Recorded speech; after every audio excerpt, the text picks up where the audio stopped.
All of the Toolkit products allow you to change the thread colors of a design. This makes it easy to explore the various color combinations of your designs before you get to your embroidery machine.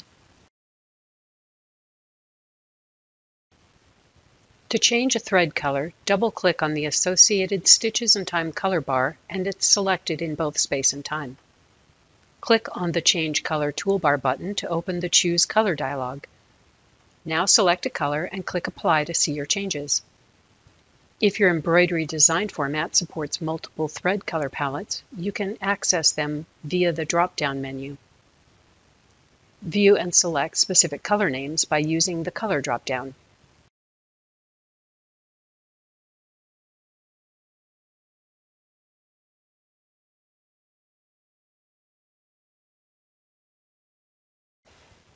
When you're happy with your changes, you can click the Next button to modify the next thread color, or click OK to close the dialog.